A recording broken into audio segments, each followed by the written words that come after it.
Who do you think you are? I've wrestled with the idea of starting this vlog again, and obviously I decided to make it because here I am. But this week I also wrestled with what to make this week's video about.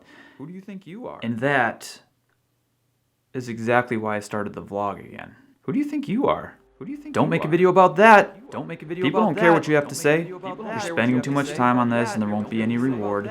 These videos are for your audience, not for you. Who do you think you are? Don't think you about that. Don't make spending too much time on this. These videos are for your audience, not what you have to say. Who do you think you are?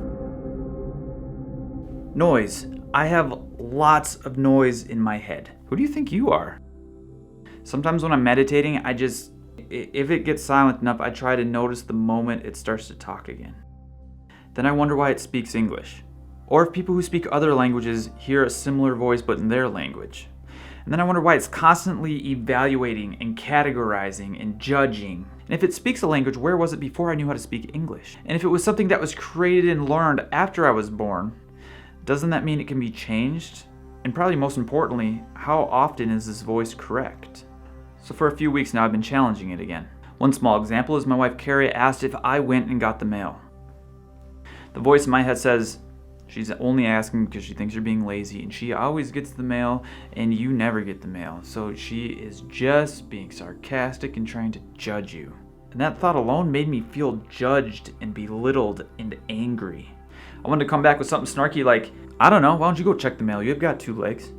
But instead I said, nah, I didn't get it. I was working on Team Hoot stuff all day. I will go get the mail after I am done with this post. And she said, oh, no worries. I'll go get the mail. I just didn't want to go out if you already got it because it's raining outside and I don't want to get all wet. I kind of started laughing at myself thinking, God, I didn't tell her to go out and check because she had 2 legs. That would have been a completely different situation. That thought I had in my head that wasn't real would have impacted reality completely different. Not for the better, I tell you. I don't really have a firm grasp on what this voice in my head is. Eckhart Tolle and a bunch of Buddhists call it your ego. It's your sense of self, your beliefs and your thoughts, and the stories you tell yourself and about the world around you.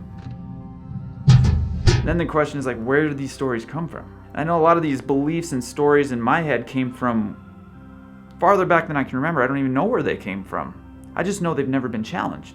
And many of them were learned when I was a child, probably when my sense of self was being created. And it's weird when you start to find that voice is telling you things about the world around you and you're finding out it's not all true. Actually, a lot of it isn't true. So I feel like for a long time, and it's really easy to fall back into this because I've tried this experiment before, is it's really hard to bring awareness to this.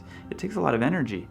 But I hope to bring more awareness to it, and I hope it becomes a habit eventually, because reacting to life based on these distortions isn't reacting to life at all. It's just reacting to your own thoughts. Who do you think you are? So this is just one of the reasons I started the vlog back up again, as a tool to help me bring awareness and curiosity to patterns that might not be useful to me, that I'm unaware of. And if I'm being honest, I didn't know what to make a video about this week because there was a lot of noise and lots of distortions going on in my head. And because they've been there for so long, it's hard to remember to challenge them.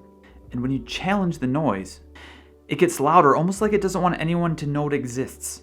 And it's scary because the feelings from the noise are very real. The anxiety and the fear is still very real and can be felt. And I like to think maybe this is just the ego trying to protect me. Protect me from what? I'm not really sure yet. I hope I figure that out. But like I said a few videos ago, I operate better from what's behind the noise. Life is meant to be experienced and curiosity will get you there.